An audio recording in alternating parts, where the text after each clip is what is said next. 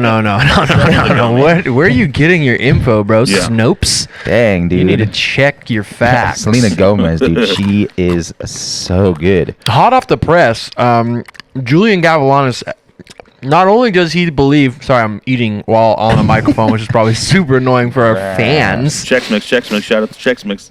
Anytime you're intimidated by something that you want to do, it's natural. You just have to dive in and suck at it for a while. Yeah. Like if you go back and watch early episodes of this show, episodes of the Live at the Lodge, you go back and listen to early records, you like anything you used to do, it sucks. Yeah. And you have to be okay with failing and sucking. Right. I mean, we suck right now. Like we're in the suck phase still. Oh yeah, well, and we'll constantly, whenever we go 5 years back, we'll be like, God, we are such idiots. Can you idiots. believe? But that is kind of fun. I mean, to have this documented and recorded and put into the world is pretty cool because 20 years from now to come back and look at these things is going to be interesting and fun because this is a documentary of us. Yeah, a light is waiting to carry you home. Oh, when you're lost out there and Close, you're though. all alone. It sounds like because they changed the syllables. It's like a light is waiting to carry you home everywhere you look. But the Family Matters theme song was the best because it started with a sneeze. Oh, because Urkel sneezed? No, I don't know if it actually was a sneeze. Oh. But it sounded like it in the song. It's probably just like a snare roll or something. Yeah. Did you guys ever go through? My mom, when I was young, we could never use chapstick. She would only use Vaseline. Yeah, we just had a huge like Petroleum Costco gel size bucket of Vaseline, and whenever we'd have chapped hooves, Mom would just rub on some chapped hooves. Be like, Mom, can I just get like Burt's Bees like all the other kids? Oh my God. Mom was like, no, that stuff has fiberglass in it. Dude, I humped a bucket of Vaseline once. The whole bucket? Yeah. Did you go to the store and buy it for that purpose? No. This is awful, dude. Who's your guys' favorite person you've ever met in your entire life? You. That's not true. My favorite I mean, I like both of you a lot. Same. But I know you too well, so I know all the things I don't like about you too. So I think like, God, my favorite person I've ever met. Yeah. That's such a loaded question. I know. Cause like my wife, for sure. Come on, don't be an idiot. No, but like there's things about my wife that obviously annoy the fuck out of me. Right? There's things about me that annoy you guys. About the favorite person you've ever like had a chance to like meet and then like never come back to. Dude, like I just am like roasting some bowls over here, and it smells like hospital food. What, you're flatulating? You're wallishing over there? Dude, I have been. I can't smell them. I've been sending them home over here, and it is. Hey, we got some phone numbers. Let's call somebody. Let's do it. We saw Davey Matz one time at a hotel, and he obviously recognized you, and like came up and was very cordial and kind and sweet and so soft spoken. He sounds just like you would expect him to sound, like just very, just like zenned out, and like he did 4 hours of yoga right before he came in.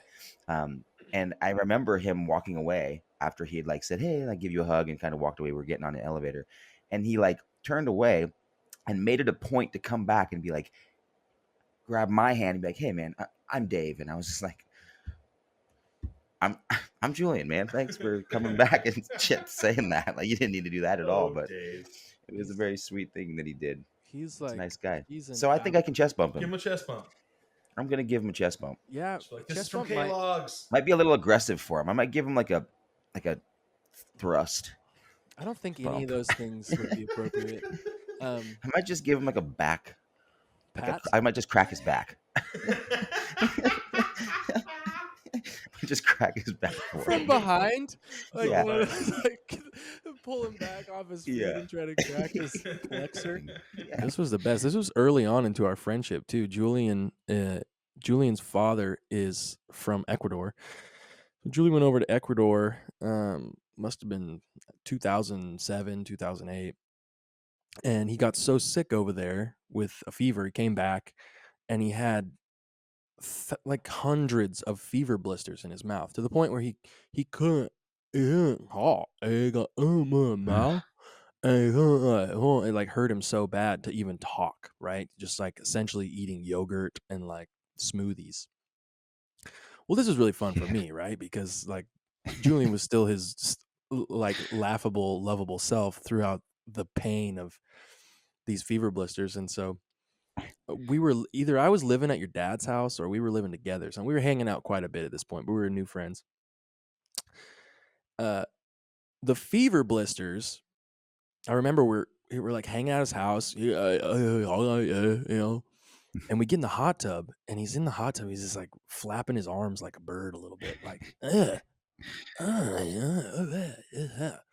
my arm, and he turns, looks at me. My arm, like what? My armpit, inflamed. Your armpits are inflamed? Yeah. So the next morning, Julian's like, can't put his arms down. Like his armpits are in so much pain that he like can't even put his arms down. He goes to the doctor. Like, oh, dude, you have shingles, which I don't know. Anybody listening to this podcast, like It's like adult anytime, chickenpox. bro, it's like the only people I've ever heard of having shingles like barely could walk. They had a walker. They were like in a wheelchair. I was like, this is an old person's disease. I don't understand how you have it. So Julian can't put his arms down. He's in so much pain. He's like literally walking around like he's in full body arm casts. And only like spoon feeding yogurt. Spoon feeding yogurt like he's doing chest presses.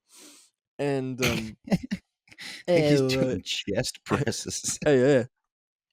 So the next few days dealing with the shingles and the fever blisters, he gets Bell's palsy. Now, for those who don't know what Bell's palsy is, buckle up. Bell's palsy is a disease where it's a neurological disease where half of your face goes numb. Right down the middle, bro. Left or right. So Julian wakes up in the morning and he can't move. Was it the left or the right side of your face? I forget. One side of his the right face. side of my face. His right side would not move. Couldn't blink. Just drooling out of the side of his mouth. You know, like straight up looked like Chunk from the Goonies. Had to tape his eye shut in order to sleep. So got the fever blisters, got shingles from the fever blisters, and then the stress of both of those, he got Bell's palsy. He comes home and he grabs a piece of paper and he writes, "There's a 50% chance my face will never work again." Oh my god. Announcement. It's Stevie Baby's 97th birthday today. Gotta shout out, dude. Keeping Look it at us tight for rocking our 97. tikis, dude. Tight, dude. Tight and fresh, dude. Look at you. God, you're hot. It's the Hawaiian, baby. The Well, Hawaiian we're trying to brings the funk. represent too, dude. Check I us know. out. Look at that 50-50 split over there. Yeah. Alan's How all are you, tikied out too. How you feeling, baby Steve? Big 3'6", dude. Yeah, no, I feel old. 36 is crazy. I don't know. Maybe it hasn't hit me yet. I wasn't really looking forward to turning 36, I guess, but it is what it is. Happy to be with you guys on my birthday. Hell yeah, dude. Like growing up in the church, it was always sort of talked about like your relationship with God is your own personal relationship. Meaning we're all going to meet here on Sunday and we're all going to sing the same songs and we're all going to listen to the same minister and we're all going to like read the same book. But ultimately your relationship is personal. And I never got that. I mean, like so many things growing up in the church, I never got. Because like I can understand things subjectively, but like truth to me is objective. You know, Like Did I can't you just be lie about like knowing those things then and buying into them, or did you like how did you like navigate that? Well, I bought into the community. So, you know, my family was incredible. All my friends and their families were incredible. And so it was like, well, this is great. We're all hanging out. You know, this is my squad. Well, I'm starting to really establish boundaries for myself. Good. Because if I don't, then everybody's getting my energy, and it's like an equal amount. Like somebody that I've spent 30 years with is getting the same amount of energy that like fuck boy at the bar who's just like, "What's up, dude? I like your shirt." I'm like, "Oh, bro, I fucking love you, man." And it's just like, why am I treating these people as equals? They're not, but I'm doing that. And like giving love is a great thing, but like preserving some of that energy, not so that I can just give it to people, but so that I can just like fill myself up and just feel energized as a person for myself. That's been my whole approach. It's just like, if I love everybody, then everybody's going to love me, and I want everybody to love me. So I'm just going to love everybody. And it's like it's exhausting, and it leaves me coming home by myself, laying down and being like, Exhausted. I fucking hate myself. Yes. Like as an honorary 1-year tribute to this podcast, we have brought on our best friends, lovers, champions, and choice mamas. Yeah. Stephanie Fleck and Laura Jower. Stephanie Fleck is these are all of our best friends. Steph and I live together here in the house that I'm podcasting from right now. And Laura's Steve's wife. We need you guys. Yeah. Keep Need us on the together. fact check for sure. Oh, Laura's for got sure. Google Yeah, queued she's up. a Google queued up right A now. little less fact checking necessary when Alan's not on the podcast, but Yeah. How long did that seriously. take? 2 minutes in. 2 minutes in. 2 minutes in for what? I bet myself how long it would take to smack talk Alan. oh, Let's just talk shit. Let's just talk 2 minutes shit about- 18. I lost $5. I thought it was going to be about $1.40. It's been a crappy for day himself. outside and all that stuff, but I get home and these two lovely ladies just out on the deck, just suns out, tits out, day drunk. Damn. And I was like, hey guys, let's do a podcast in 2 hours. Hell yeah, dude. And we're here. Here we are. And we're here. And we're here. We're Cheers. promoting each other. You guys got drinks? Oh yeah. You bet. Nice. What do you Steve's got? got a full bottle. The things that I would do at home that I would be celebrated, I'd be put on people's shoulders for. Yeah. At ASU, I was getting called a faggot and run out of parties and fucking kicked in the face. And it was like, I remember coming home and just being so confused. Like life, the what I had grasped on as like life, like was totally askew and relief. And I remember that night I got in that fight, you know, basically I got jumped, and it was like an adrenaline. Like I don't even remember it. I remember like I'm running to jump in dudes like the back of this truck to get out of there. Like I don't remember anything. But I called my mom and I was like in tears and blah, blah, blah, blah. And my mom calls me back the next morning and she goes, I got your message, and are you saying that you're gay? I was like, it's like, no, Mom. I'm saying I got jumped because I was wearing an NSYNC shirt and everybody got thought I jumped was because gay. they thought I was gay. And I stuck up for the gays. You can If you keep going and you keep practicing the tools that are offered through it, it's just another way for you to kind of grow and get better. And I'm interested in that for sure. Cool. So how's the craft services? Oh, dude, it's fucking They have some- on point, dude. We had PF Chang's last night. Shut up. No, you didn't. I'm just joking. Yes. Don't give me that broccoli raw Yeah, bullshit. it's got some day old powdered donies in there. No, there was That's some sidewalk chalk. If you go to school to be a manager or a lawyer, there are companies you can apply to, and there are businesses that are established that you can present your resume and start. When you're going to be an artist or musician or actor, you are that business and you are starting from the bottom, and you have to basically prove to everyone that your business is this incredible thing that should be seen and should be, and that becomes tricky because let's say you don't go to school for music and you go to school for whatever business management, and you start up a business. If that business fails, the business failed. As an artist, it's tough because you are your business, and sometimes you put a ton of effort into something, you put a bunch of energy, and mentally, you know, maybe that business, maybe that project fails. It's like I feel like I failed. You know, it's a deeper part of me that feels like I failed, but it's also my entire life. There's people with multiple businesses all over the place, and like this is something I need to do, and this is something that is kind of everything to me. So I need it to work out. Which is a good flame to have, I guess. But it can be tricky at points. Yeah, it goes both ways, man. Yeah. I think the chip on the shoulder comes a lot from recognizing people who are really gifted at something that lack work ethic, because it's just like, whoa, man, like, what are you doing? Do something here. Like, this is incredible. Like, what do you, like, it almost like feels offensive, because I sometimes feel like I don't have an innate ability to do really anything, and so I'm just like trying things. I'm relying more heavily on my own work ethic that I'm constantly developing. And so when I see somebody that I'm like that is obviously talented at something, and they're just like, whatever, it's just like, give me that and I'll go do something with it. Like, this is painful.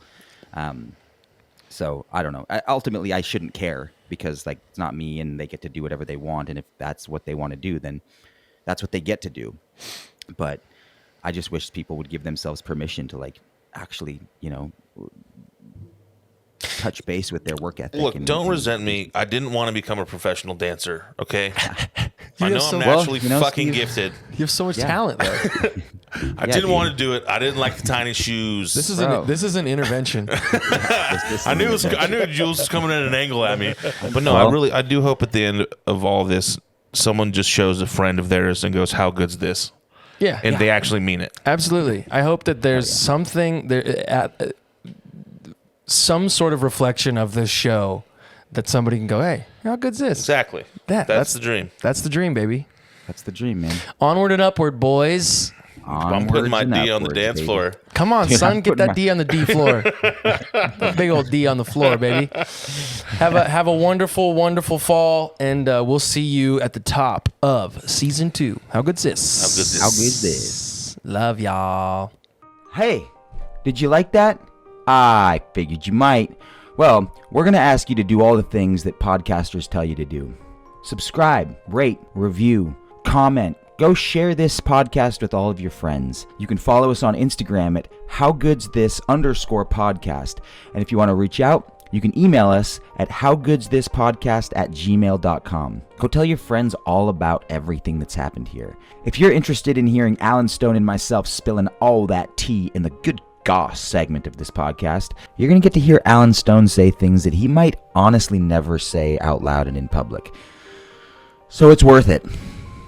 Head on over to Patreon and join our little community. For as little as $5 a month, you can contribute to this podcast and really help us make a difference in building this thing out. Patreon.com/live at the lodge. We love you guys very much, and we'll see you next week. How good's this?